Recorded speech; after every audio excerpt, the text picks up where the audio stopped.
Hertz is now selling up to 20,000 Teslas. Up to 20,000 of their fleet of Teslas. Take a look of what's being reported, and then they had him as an interviewee on CNBC. I mean, it's just fascinating to me because I think back to when Hertz announced that they were going to buy a ton of Teslas. This was 2021. We were still in kind of, the meme stock, era. It was very clearly, to me, it seemed like a play on the part of, a just bankrupt Hertz to really generate interest in the company and interest in their strategy going forward. And it made Tesla a $1 trillion company. And, it was soon thereafter that, it was about a year ago now that, we saw in the regulatory filings that Hertz was actually buying a whole lot fewer Teslas than they initially announced, and even falling well short of their plans for the number of Teslas that they were going to purchase. They've really sort of taken a bath on those purchases. It can't help that Elon Musk has cut price so much, and that's got to be a big factor here. Craig, unfair to you, but let's try to go there. What's a new Tesla cost? What's a used Tesla cost now? And what's it going to cost in 90 days? Yeah, I think if we think about, the cheapest Tesla you can get your hands on, right, a Model 3. I mean, this is a car that, was supposed to, out of the gate, cost $35,000. The company is now fairly close to that in terms of, how much you can pay for a new one. And that moved down dramatically last year. This is a company that, just repeatedly was cutting price to try and, keep growth going.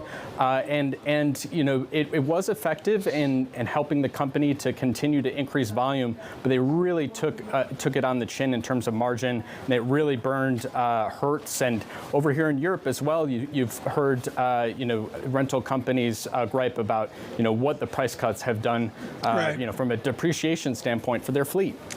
And that's because, and I'm gonna get the video that he did on the CNBC with the CEO. That's because, first of all, Hertz had no fleet purchase agreement with Tesla. When y'all getting y'all Chevy Malibus and Toyota Camrys and Kias and Optimas and all of that stuff, when y'all go over into National and Hertz and Avis Rental Car and Enterprise and Alamo and all of these same companies that's all owned by the same people. When y'all go into these companies, they are getting a severely discounted rate for how much they are paying for these vehicles. The first mistake that Hertz made is they paid full price in order to try to market themselves when they were really just doing Tesla's job for them by marketing Tesla's vehicles. Tesla was getting free promotion. It was charging them full price. And then Hertz ordered a whole bunch of them at retail instead of getting them at fleet sales and wholesale. That's number one. Number two, they can't control Elon Musk because Elon Musk is going to do what's in the best interest of Tesla, not necessarily what's in the best interest of Hertz.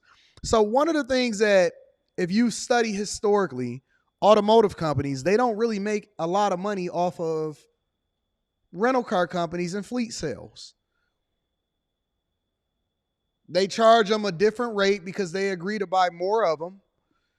They swap out their cars and they wind up selling them on the market in order to keep their fleet fresh.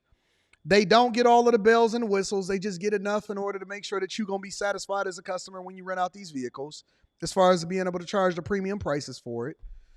And the auto manufacturers, even back when things started getting a little bit tighter for the auto manufacturers, a lot of shareholders were okay with auto manufacturers not selling as many cars over into the rental car companies because it wasn't necessarily a profitable venture for them, especially with car sales. Now, truck sales is a little bit differently, but especially with car sales, it wasn't really a profitable thing to do. So when you see Hertz make this move, this is why I don't like investing in these companies. I don't like investing in the enterprises.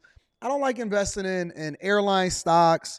Because first of all, they're the first people or the first companies that people walk away from as far as leisure travel activity when there's a crunch.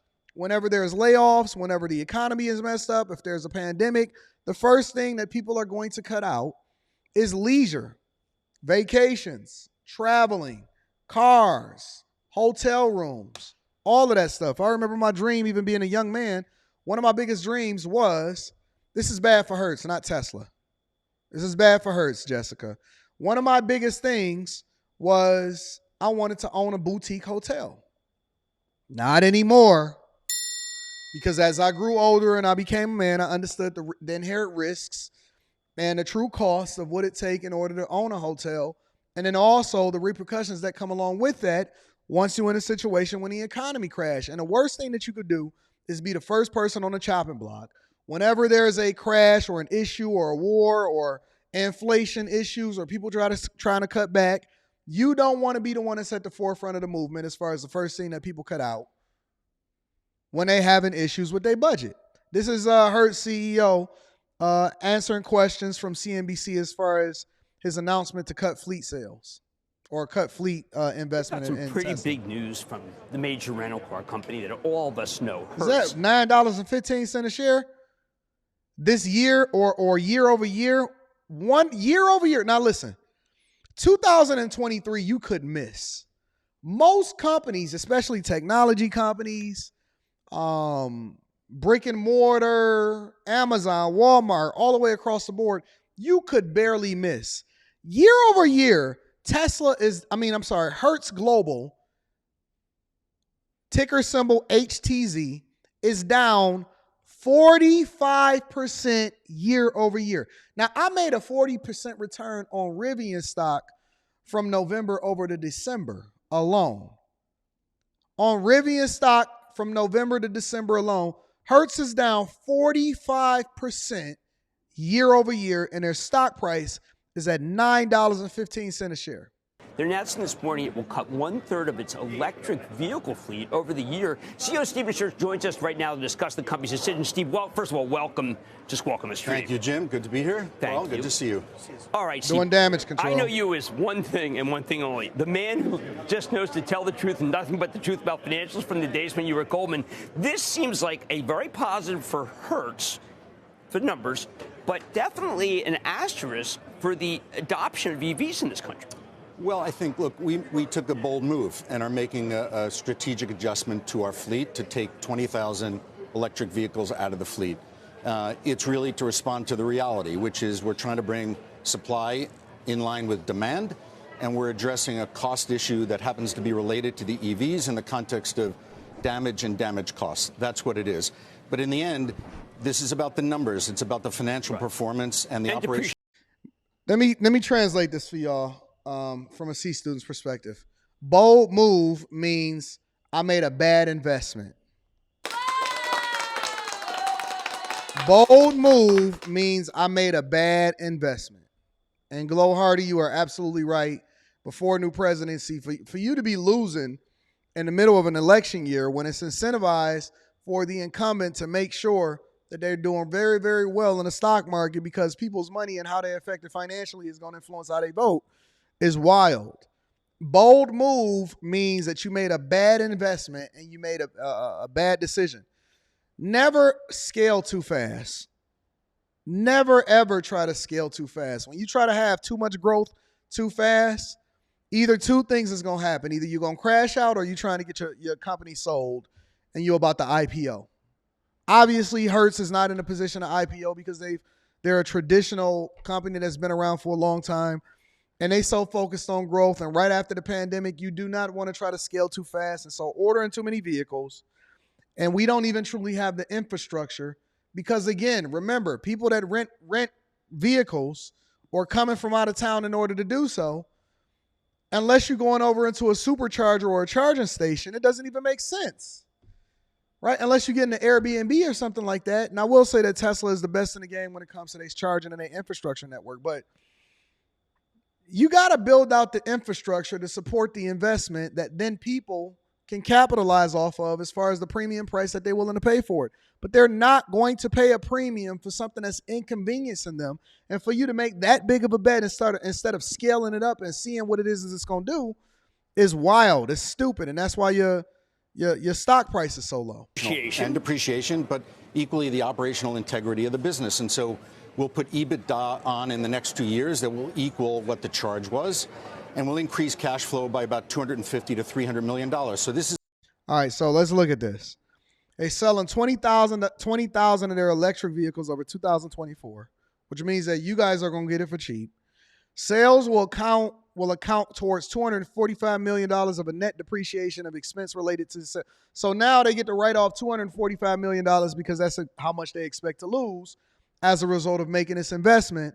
$245 million of net depreciation expense related to the sale.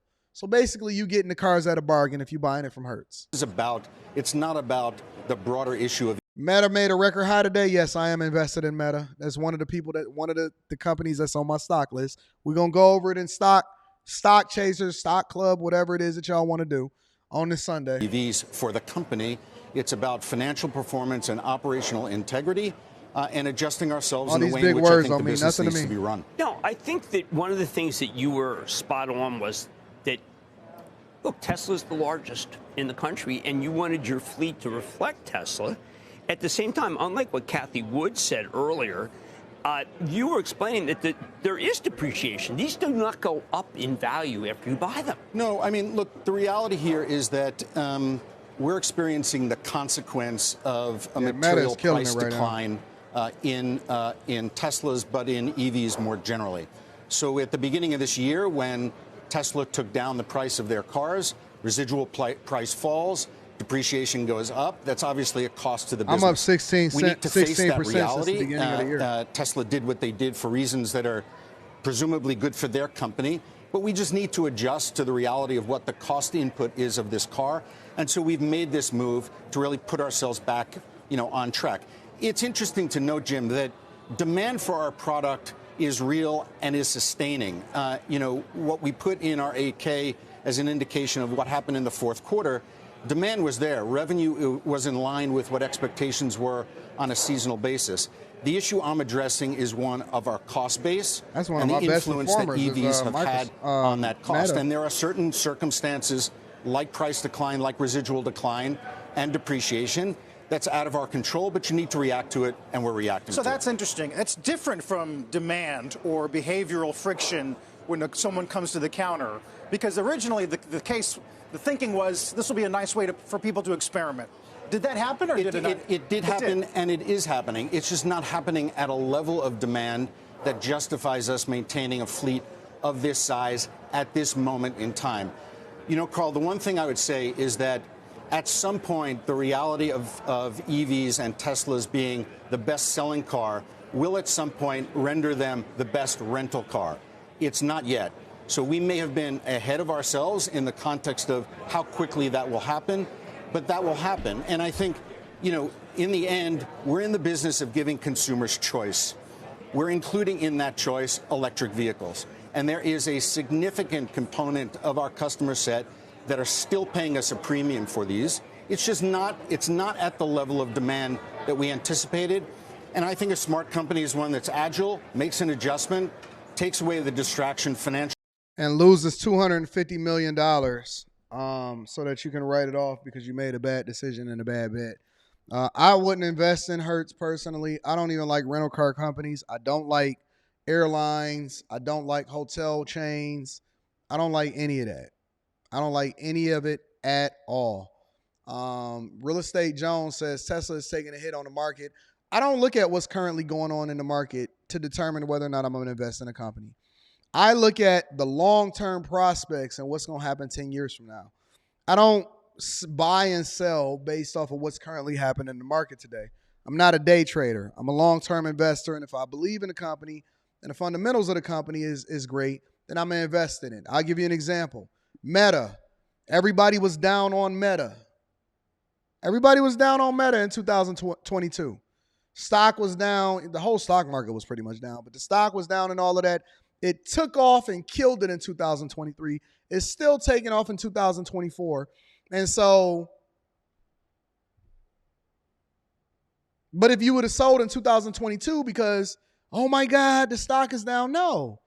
You ride the wave, and if you actually believe in the fundamentals of the company and what the CEO is doing as far as its leadership and the 8 ways in which I believe that you fundamentally evaluate whether you should invest in a company, then you stick with it for a long time and then you let it pay off for you.